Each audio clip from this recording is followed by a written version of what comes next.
Jak wyglądały relacje Hitlera z kobietami, które były mu najbliższe? W tym filmie pokażemy nieznane kulisy prywatnego życia wodza III Rzeszy. Fascynacja, chorobliwa zazdrość, manipulacja i próby samobójcze jego kobiet. Oddzielamy fakty od mitów i pytamy, co kryło się za tą mroczną historią. To historia o władzy, obsesji i samotności człowieka, który zniszczył Europę. Jeśli spodoba się Wam ten film, udostępnijcie go znajomym, dajcie łapkę w górę, kliknijcie subskrybuj, a także wesprzyjcie kanał Zakazane Historie, za co z góry dziękuję. Złotymi patronami kanału są pan Andrzej Maciejewski z Alaski, pan Patryk Krupiński z Luksemburga oraz Centurion Finance ASI, spółka akcyjna.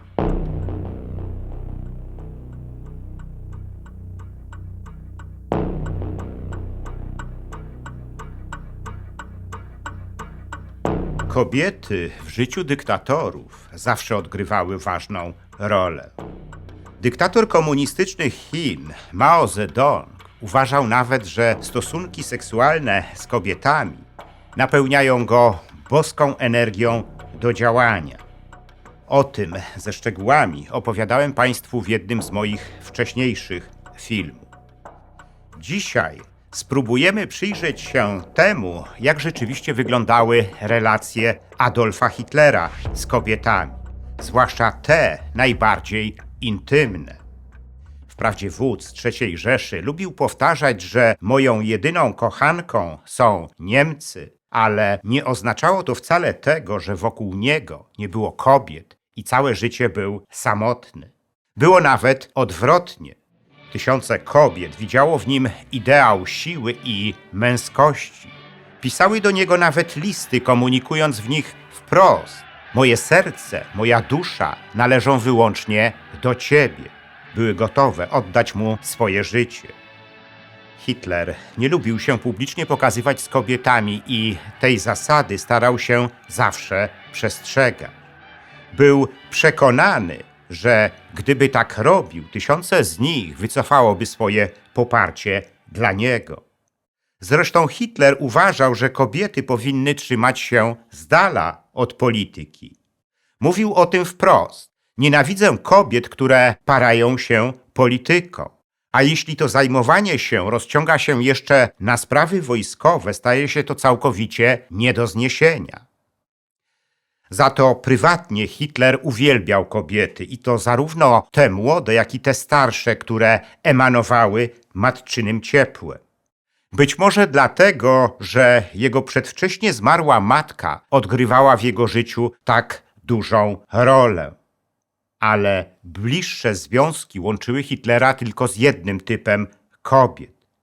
Z tymi, które były od niego dużo młodsze i którymi on mógł bez większego wysiłku manipulować. Był też o nie chorobliwie zazdrosny.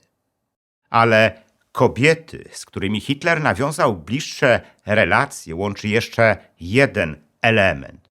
Otóż wszystkie z nich miały na swoim koncie próby samobójcze. I to niekiedy kilkukrotne. Można więc powiedzieć, że w relacjach Hitlera z kobietami dominowały dwa uczucia: fascynacja i zazdrość. Zacznijmy od tych kobiet, które wodza III Rzeszy fascynowały. Były wśród nich panie Trost, Wagner, Scholz-Kling, Riefenstahl i Goebbels. Pierwsza z nich to Gerdy Trost. Była architektem wnętrz i projektowała domy całej wierchuszce III Rzeszy. Hitler cenił jej styl projektowania, a ponieważ była do tego wierną wyznawczynią jego ideologii, robił to często publicznie. Chwalił jej gust i nie szczędził pochwał. Druga z tych kobiet to Winifred Wagner. Była żoną Siegfrieda Wagnera, syna ulubionego kompozytora Hitlera, Richarda Wagnera. Hitler poznał ją w 1915 roku. Później, gdy siedział w więzieniu w Landsbergu, pani Wagner przysyłała mu paczki. Gdy w 1930 roku zmarł jej mąż, jeszcze bardziej zbliżyli się do siebie. Hitler spędzał z nią wspólnie czas, gdy przyjeżdżał na festiwale wagnerowskie do Bayreuth. Ale później z niewiadomych przyczyn ich relacje się rozluźniły. Być może dlatego, że pani Wagner liczyła na normalny związek z wodzem III Rzeszy.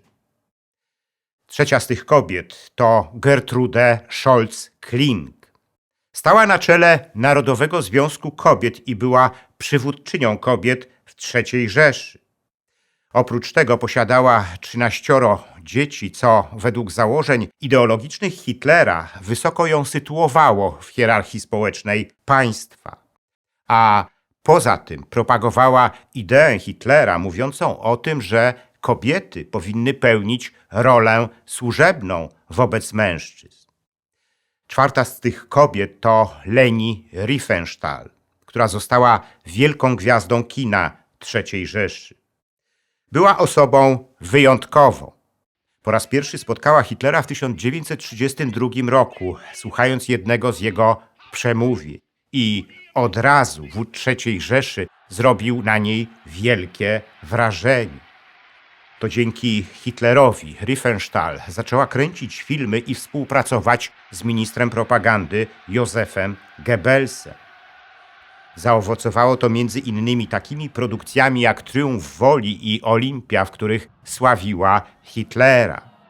Ich relacje, pomimo tego, że były bliskie, nasycone były tylko wzajemnym podziwem. Ostatnia z tych kobiet to żona Józefa Goebbelsa, Marta Goebbels.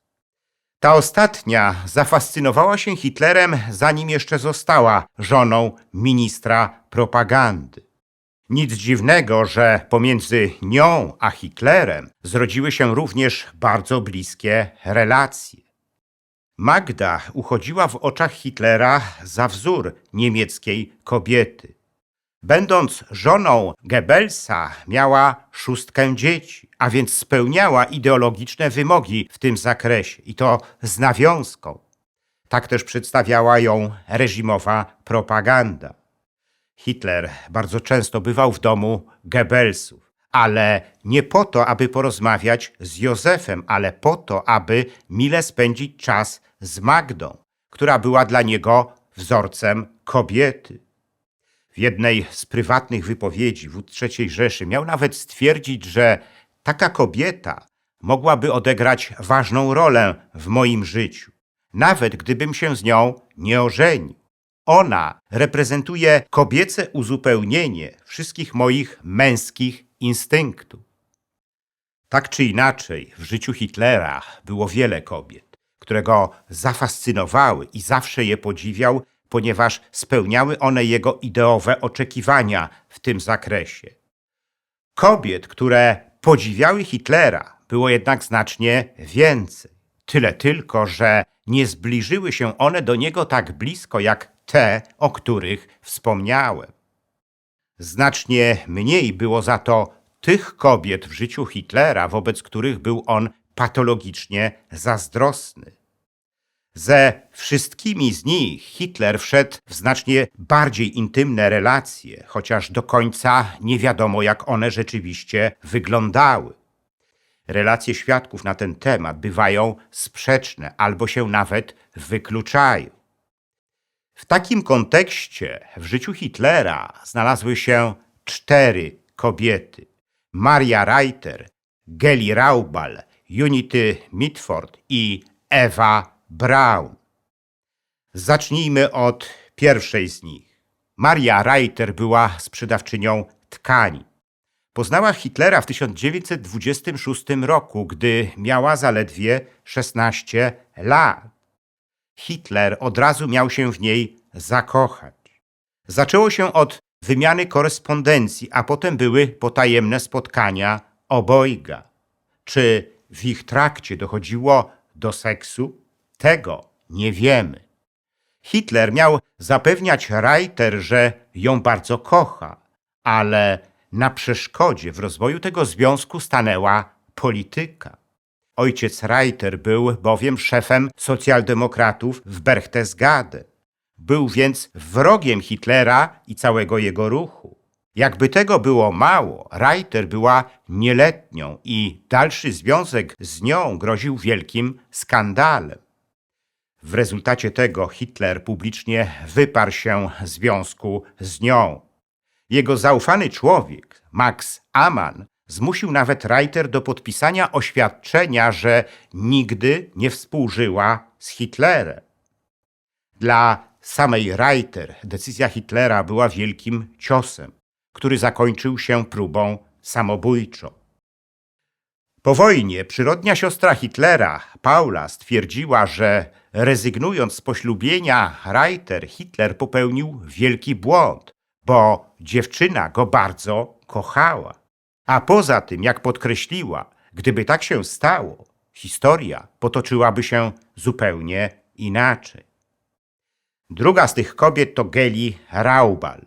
Była siostrzenicą Hitlera, co nie przeszkadzało mu w nawiązaniu z nią romansu. Raubal zamieszkała u swojego wuja. Gdy w 1929 roku skończyła 21 lat, oboje zaczęli pokazywać się publicznie, co od razu zwróciło uwagę wszystkich. Chyba dlatego, że Geli była bardzo pogodną dziewczyną o krągłej buzi i wielkich niebieskich oczach. Spędzali ze sobą sporo czasu. Czy dochodziło pomiędzy nimi do seksu? Tego również nie wiemy. Ale Hitler coraz bardziej zawłaszczał Geli Raubal. Natomiast ona chciała się z tego za wszelką cenę wyrwać. Zamierzała po studiach muzycznych zostać śpiewaczką w Wiedniu. Hitler, gdy się o tym dowiedział, wpadł w szał i zaczęło pomiędzy nimi dochodzić do konfliktów. Na pewno w tych konfliktach było wiele przemocy. Rankiem 19 września 1931 roku znaleziono martwe ciało Geli Raubal w monachijskim mieszkaniu Hitlera przy Prinzregentenstrasse. Miała popełnić samobójstwo za pomocą pistoletu swojego wuja. Hitler miał być w tym czasie na Parteitagu w Norymberdze. Tyle tylko, że taką wersję rozpowszechniono dopiero później. Akta śledztwa w tej sprawie prowadzonego przez monachijską policję błyskawicznie zniknęły. Wiadomo jedynie, że Geli miała złamany nos i ślady pobicia na ciele. Przesłanek za wersją, że śmierć Geli Raubal była dziełem Hitlera, jest znacznie więcej, ale tej wersji nie da się już jednoznacznie przesądzić. Czwartą z tych kobiet była Brytyjka Unity Mitford. Przyjechała do Niemiec w 1934 roku i zafascynowała się rozwojem narodowego socjalizmu. Bardzo chciała poznać Hitlera i po kilku miesiącach się jej to udało. Zaprzyjaźnili się już w czasie pierwszego spotkania. Do tego stopnia, że Hitler zabierał ją potem na festiwale wagnerowskie do Bejrut i potajemnie spotykał się z nią przez kolejne 4 lata. Nie wiemy, jak wyglądały te spotkania i do czego w ich trakcie dochodziło, ale sytuacja Mitford uległa zmianie we wrześniu 1939 roku, gdy doszło do wojny III Rzeszy z Wielką Brytanią. Mitford nie wytrzymała wówczas nerwowo i podjęła próbę samobójczą, strzelając sobie w głowę. Na szczęście była to próba nieudana. Gdy doszła do zdrowia, powróciła do ojczyzny. Najbliższą Hitlerowi kobietą była jednak Ewa Braun, którą poślubił dzień przed swoją rzekomo samobójczą śmiercią. Gdy się poznali, Braun miała zaledwie 19 lat. Była podobna do Geli Raubal. Również miała okrągłą buzię, ale była za to delikatniejszej budowy. Pochodziła z tradycyjnej bawarskiej rodziny. Wódz III Rzeszy nigdy nie pokazywał się publicznie z Ewą Braun. Dlatego pozostawała ona zawsze w ukryciu. Towarzyszyła Hitlerowi tylko w czasie spotkań w wąskim gronie zaufanych osób. Gdy dowiedziała się, że nie zostanie żoną Hitlera, podjęła pierwszą próbę samobójczą. Napisała wówczas list pożegnalny i strzeliła sobie z pistoletu w szyję. Potem podjęła drugą próbę samobójczą, łykając 20 tabletek nasennych, ale i tym razem zdołano ją odratować.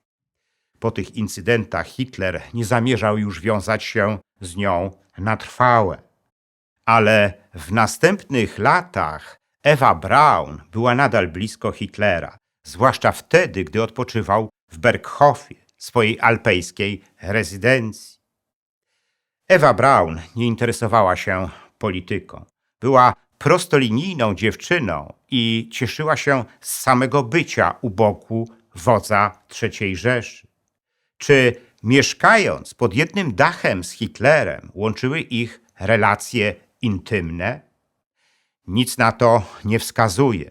Nawet pokojówka z Berghofu, która zmieniała ich pościel, nie znalazła na to żadnych dowodów. Związek Ewy Braun z Hitlerem był najprawdopodobniej platonicznym związkiem. Hitler, nawet będąc z kobietami, bał się ich bliskości. W każdym razie w kwietniu 1945 roku Braun znalazła się w berlińskim bunkrze Hitlera i właśnie tam odbyła się ich ceremonia ślubna. Walter Wagner, urzędnik, który udzielał im ślubu, był przerażony widokiem roztrzęsionego Hitlera. Ewa Braun zadeklarowała wówczas na piśmie, że jako żona Hitlera popełni wraz z nim samobójstwo. Gdy wychodzili z pomieszczenia, w którym odbywała się ta makabryczna ceremonia, Hitler był zalany łzami. Potem miało miejsce przyjęcie, w trakcie którego spożywano alkohol. 30 kwietnia 1945 roku oboje zamknęli się w swoich pomieszczeniach. Najpierw Ewa Braun miała przegryźć ampułkę z cyjankiem, a chwilę później Adolf Hitler miał strzelić sobie w skroń, rozgryzając przedtem taką samą ampułkę z cyjankiem. Co było powodem tego, że związki Hitlera z kobietami tak się kończyły? Pewnej odpowiedzi na to pytanie dostarczyły wyniki badań DNA Hitlera, które uzyskano z próbki krwi pobranej ze skrawka materiału z sofy Hitlera, na której miał popełnić samobójstwo. Wykazały one, że Hitler był genetycznie podatny na takie zaburzenia jak autyzm, schizofrenia, choroba afektywna dwubiegunowa i zespół Kallmana. To ostatnie schorzenie wydaje się być kluczowe w aspekcie jego relacji z kobietami. Otóż schorzenie to polega na niedoborze lub całkowitym braku hormonów niezbędnych do prawidłowego rozwoju narządów płciowych. W efekcie tego organizm nie rozwija w pełni cech płciowych. A to na pewno oddziaływało na psychikę Hitlera i jego relacje społeczne, nie mówiąc już o tych najbardziej intymnych z kobietami. To prawdopodobnie dlatego Hitler nie wchodził z nimi w takie relacje. I to dlatego dr Theodor Morel, jego osobisty lekarz, aplikował wodzowi III Rzeszy mikstury wykonywane z narządów płciowych zwierząt na rzekome wzmocnienie jego męskich hormonów.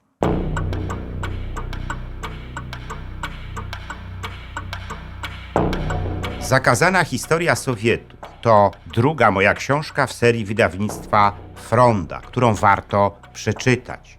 Opowiadam w niej historię sowieckiego państwa, najbardziej zbrodniczego państwa w dziejach świata.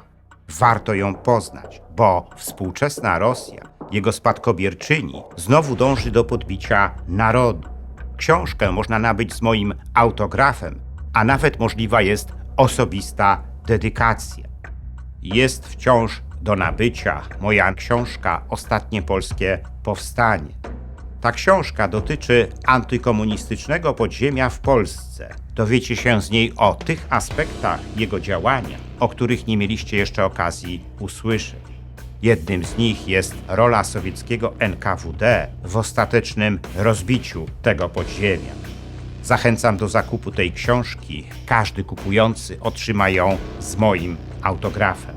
Dziękuję za liczne komentarze filmów na kanale Zakazane Historie i wpłaty. W sposób szczególny chciałbym podziękować złotym patronom, którymi są pan Andrzej Maciejewski z Alaski, pan Patryk Krupiński z Luksemburga i Centurion Finance Asi, spółka akcyjna, a także srebrnym patronom, wśród których są panowie Dariusz Kwoka, Dariusz Wietrzykowski, Arkadiusz Strykowski, Bartosz Filip Cichy, Sebastian Nastarowicz, Zbigniew Foryś oraz Kongres Polonii Kanadyjskiej z okręgu Toronto, Stowarzyszenie Nasza Polonia z Australii i firma informatyczna Sagitum SA. Dziękuję również pozostałym patronom, gdyż każda kwota wsparcia jest dla mnie ważna. Zachęcam wszystkich do wspierania kanału Zakazane Historie, co pozwoli na jego dalszy rozwój. Teraz można to zrobić nie tylko przez Patronite. Szczególnie dla patronów zagranicznych przydatne są możliwości bezpośredniego wsparcia na YouTubie w formie jednorazowej wpłaty klikając podziękuj, a także cyklicznych wpłat klikając wesprzyj na dole ekranu. Wpłat można też dokonywać przez PayPal oraz bezpośrednio na moje konto bankowe, którego numer widzicie teraz na ekranie. Więcej informacji na temat wspierania kanału na różne sposoby znajdziecie w opisie pod filmem.